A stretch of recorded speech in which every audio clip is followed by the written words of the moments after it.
Mr. Bailey always knew Wilson needed to talk to him. It didn't have anything to do with observation and intuition, but with location.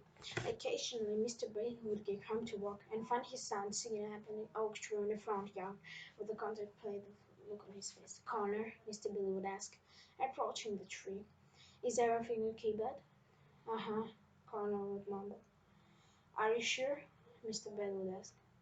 "Yep," Connor would say and his vocal body struggled with Sister Rose, but I could see in his face.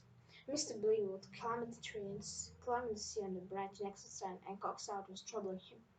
"Are you sure you don't want to talk about it?" Mr. Bailey would continue. "Did something happen at school today?" Conrad nodded his head. "I got a bad grade on the test," he admitted on occasion. "Did you study for it?" his father asked.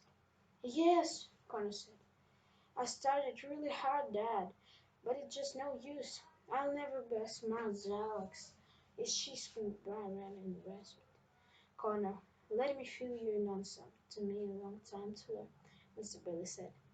"The woman in your life always seems smarter. It's just the way it is. I've been married to a mother for 13 years, and I still have trouble keeping up with her. You can't compare yourself to others." "But I'm stupid, Dad," Connor said, his eyes filling with tears. "I find that hard to believe," Mr. Bailey said. "It takes intelligence to be funny and tell a good joke, and you're the funniest kid I know." "Humor doesn't help with history and math," Connor said. "It doesn't matter how hard I try in school. I'm always going to be the top kid in the class." Connor's face was wide expressions.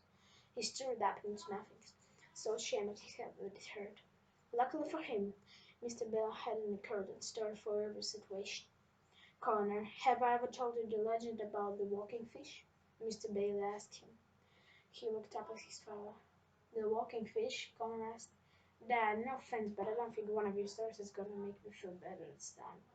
"All right, suit yourself," Mr. Bailey said. A few moments passed in Connor's curiosity got the best of him. "Okay, you tell me about the walking fish," Connor said. Mr. Bailey as they always did just before he about toast. "Connor will tell you it's gonna be a good one. Once upon a time there was a large fish who lived in Lake by himself," Mr. Bailey told him. Every day the fish would land along as the boy from the village nearby would play with our horses and dogs and squirrels on island. "Is the dog going to die to the story, Dad?" Connor interrupted.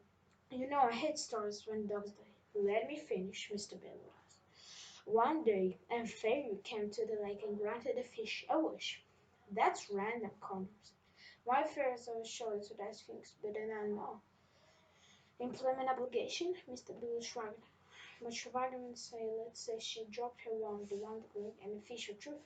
She offered him a wish as a thank you. Happen?" "That's better," Connor said. "Go on." "The fish predictably wished for lakes, so he would play with the boy from the village," Mr. Bailey said.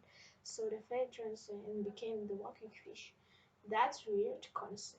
"Let me guess. The fish was so freaky looking the boy never wanted to play with him." "Nope. They became very friends and played together with Mr. Bailey told. But one day the boy fell into the lake and couldn't swim. The walking fish tried to save him, but it was no use.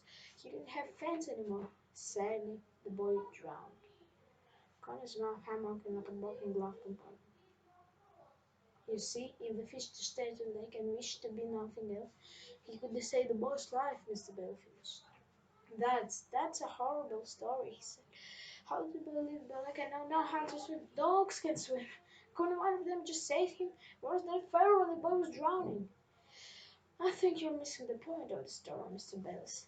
Sometimes we get become on the edge because we focus on that we have done. Just because we have too little harder, it seems easier to others. Doesn't mean you acknowledge your own talents." Connie thought about this for a moment. "I think I get it, Dad," he said. Mr. Bellis smiled at him. "Now, why don't we just get down to it and help you study so I told you it sucks. Studying doesn't help. I've tried and tried and tried. It never helps." "Then come up with it all day of studying," Mr. Bailey told him. "We looked at pictures of people in your history book and make up jokes about them so he remember where his name is." Connor slowly pushed it. No, pushed it like Griffith said. "Fine." have a telephone. But for future reference, I like your story about the carrot tree much better.